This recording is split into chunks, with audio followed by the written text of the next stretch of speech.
California wildfires, the day Paradise burned down. Heavenly Father, please help us. Sitting in the backseat of the car her husband was driving, Bryn Barrett Chatfield's entire field of vision was filled with flames as she prayed. Only the thin strip of road in front of them remained unburned. Shades of orange, white, purple and pink burst out on both sides, hundreds of small fires all burning at the same time, low on the ground and up and over the trees. Please, help us to be safe. A wave of embers rose up from the surface of the road and struck their front windscreen. Bryn's husband Jeremy drove calmly on down the middle of the road. No one would be coming towards them into the fire. I'm thankful for Jeremy and his willingness to be brave. By now, no road was visible, and only a dense orange cloud could be seen in front of the car. Then suddenly, it cleared, and the fires seemed to scatter. Clear skies opened up, the last embers bounced off the windscreen and the fire was finally behind them. As a helicopter flew overhead, carrying water to try and douse the flames, Jeremy and Bryn knew they had made it out alive. Soon after, almost nothing would remain of their hometown, Paradise, and the fire they fled in Northeast California would become the deadliest and most destructive in the state's history. This is the story of how the fire spread. Thursday, 8 November, 6:15. It is known, simply, as Incident Number 181,108-9002. The incident report, logged by the utility company, Pacific Gas and Electric, shows that damage occurred at his time in a power line outside the small community of Pulga. The significance of this is not yet clear, but it may prove to be the spark that lit what became known as the Camp Fire. PG&E have since begun cooperating with investigators, and point out that no cause has yet been determined. But the company had warned a day earlier that it might turn off power in the area because of strong winds expected on the Thursday. In the end, it decided not to do so as weather conditions did not warrant this safety measure. A lawsuit has already been filed against PG&E, alleging negligence and health and safety code violations. 629. The California Department of Forestry and Fire Protection, CAL FIRE, reports that a wildfire has started outside Pulga, about 3 miles northeast of Paradise. 7:30.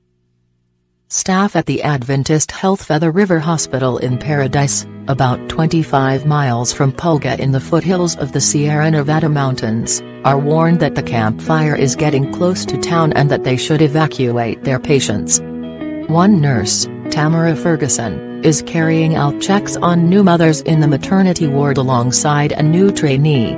She spots an orange glow out of the window and steps outside with her colleagues. As they look up at the sky, ash starts to fall like snow.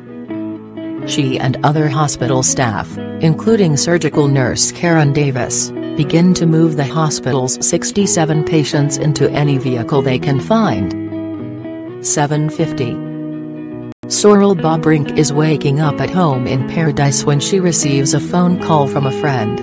Her friend is in Oroville, some 20 miles from Paradise down in the Sacramento Valley. From her house, she looks up towards Paradise and sees flames, and worries that Sorrel might be in danger there. It looked like the sunrise was coming up, Sorrel, 39, later tells the BBC. But we were far past sunrise. There was this moment of oh, that's not good. Within 8 minutes of the phone call, Sorrel is hosing water onto the roof of her home of 2 years, before turning on sprinklers. It won't be enough to save her house. Sorrel picks up whatever clothes she can, leaving behind all items of sentimental value, her midwifery books, the notebook her mother put together aged 21. She puts her son, cat and dog in the car and, before leaving, grabs a cup of coffee from her kitchen counter. 8:06. Having made his morning coffee, William Hart steps out of his home in Paradise and notices the darkening gray-brown sky. His first reaction is not that a wildfire is on its way. We're in Paradise, in the mountains. "Everyone has a chimney here," he says later. "But when we saw black, brown smoke coming, we knew it wasn't chimney smoke." He finds his bag, still unpacked since he moved into the house 6 days earlier, and his housemate picks up the urn that carries her late husband's ashes. 9:26. The sky over Paradise is by now a deep sepia as the smoke starts to blot out the sun. Within 10 minutes, it is as though night has fallen. The only lights are those of the cars trying to make it out of town, but much of the traffic has ground to a halt. Ash falls on Paradise at a rapid rate. "No, it is not 6 o'clock or 7 o'clock at night, people," William Hart says on a video he broadcasts on Facebook. "I don't even know what the F time it is." His is the last car in the queue leaving Paradise as the flames close in. As she tries to leave town, nurse Karen Davis' vehicle breaks down. Fire was coming on both sides. "It was a fire tornado," she later tells CBS. "All of a sudden, it filled with black smoke." Karen calls her daughter Wendy, who can hear the sound of heavy items falling on the car, and a crackling noise over the line. "It's getting really hot. I can't breathe," Karen says. "Well, guess what?" Wendy says, urging her mother to leave. "I'm not going to be here on this line listening to you die." Karen steps out of her vehicle, hitches a ride back into Paradise and heads towards her hospital again. Nearby, another nurse, Tamara Ferguson, is in an ambulance leaving town with a critically ill patient and other staff. Over the radio, they hear that one of the ambulances ahead of them has caught fire. They pull over and realize they can't make it any further, and hear the small blasts of transformers exploding around them. Looking at the only house that is not burning, they decide to shelter with patients inside its garage. Tamara and her colleagues start stripping away loose vegetation from near the house to try and stop it catching fire. Others spray the roof and start stockpiling water as the fire gets closer. The flames grows bigger around them, and cars become caught in gridlock.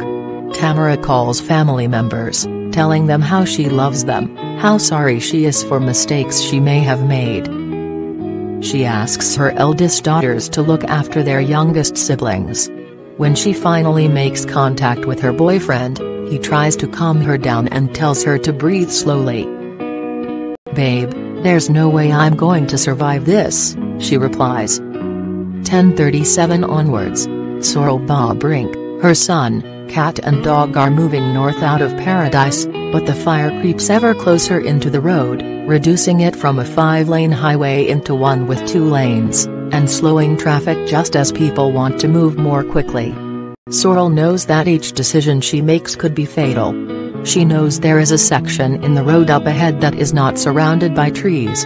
But with little around her to help her get her bearings, she doesn't know how close it is. So she fears she may be driving herself and her passengers to their deaths. Instead, she makes it out.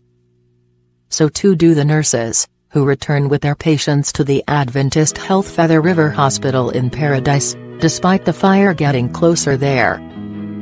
Emergency crews carry out triage on the patients who need it, and Tamara Ferguson helps treat 2 women who have just undergone cesarean sections. As the fire creeps towards them, staff move patients as high as they can, up to the hospital's helipad, which fills with wheelchairs, stretchers and blankets. Eventually, they all manage to drive away to other hospitals in the region, leaving just as the fire starts to consume their own hospital. "I looked out the back window at the devastation, while I conversed with the sweetest 95-year-old woman," Tamara later says. "We watched the flames beside us, burnt cars in the road, power lines down and fresh homes burning. It went on for miles. I honestly couldn't believe I was alive, that I would see my family, kids and boyfriend again." Car tires pop around William Hart as they succumb to the fire. Along the way, he picks up a passenger and 2 abandoned dogs, who sit on his back seat as he records his journey on his phone. William passes the charred remains of other dogs, and some which he believes are human. He can't look at the footage, and deletes it, then keeps driving for hours once the fire is behind him.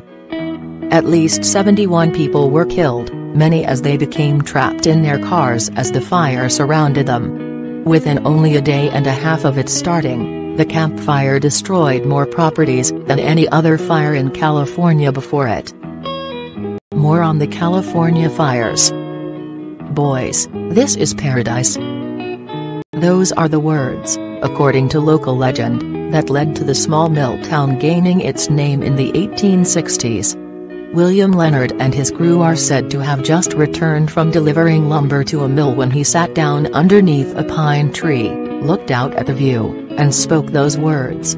Over time, Paradise grew to be a bucolic town of 27,000 residents, known for its cooler temperatures and slower pace of life among the trees. There was the Gold Nugget Museum, that talked of the Native American prospectors who first settled the area. There was the Black Bear Diner, with its all-day breakfasts and friendly sign, "Welcome to Paradise," but there were also those pines, the ones that William Leonard sat under in the 1860s, and the ones that played their part in the destruction of the town. Conditions in California mean that if a wildfire ignites, it can spread at speed. The state has suffered especially dry weather recently, and California Governor Jerry Brown has acknowledged the role man-made climate change has played in making those conditions worse. This would be bad enough in itself, but the powerful Santa Ana winds, warm, dry air traveling from the east to the coast, have turned vegetation into tinder across the state. Areas like Paradise, which is at the bottom of mountains over which the winds barrel down, are especially at risk. Those winds helped whip up the Camp Fire and led it to jump canyons, roads and emergency fire breaks that had been dug to try and stop the flames spreading. On the morning the Camp Fire swept through Paradise, there were gusts of up to 55 miles per hour. "It was just so fast," Sorrel Bobrink says, still unable to understand how things got so bad, so quickly. A map of damaged properties in Paradise shows strange streaks, isolated pockets where the fire flashed by and left little damage. In some neighborhoods, one house would remain standing while all others around were destroyed. A rubber duck stood untouched even though the house in which it once sat no longer existed. While almost all of the interior of one shop was incinerated, cardboard boxes holding gas grills were left barely burned. Houses that suffered no damage at all are few and far between, however. So far, the Camp Fire has destroyed more than 12,000 properties and 142,000 acres. 10 days on, it continues to burn and it is unlikely to be fully contained until the end of the month. As Paradise was lost, and two other large wildfires spread in Southern California this week, Gov. Brown said he refused to accept this was the new normal. "This is the new abnormal," he said. But in interviews, Camp Fire survivors would often cite other fires they or relatives had survived in recent times: the Carr Fire, the Thomas Fire, the Tubbs Fire, the Mendocino Complex Fire, each different in its own way, but which together signify a new sort of threat California must learn to live with. Survivors are now scattered across the state, some in Red Cross camps, some in a temporary tent city that has popped up in the car park of a Walmart that was somehow spared. Meanwhile, relatives of the more than 1,000 people who are still officially listed as missing are now being asked to give DNA samples so police can match them to any remains that are found. Police dogs trained in picking up the scent of bodies are being taken through the piles of ash where houses once stood. "I will forever be changed, as so many thousands of other were," Tamara Ferguson says. "Not by what was physically lost, but by the reminder that life changes quickly." This piece was produced from original interviews conducted by BBC correspondents, affiliates and UGC staff and incorporates social media posts by survivors.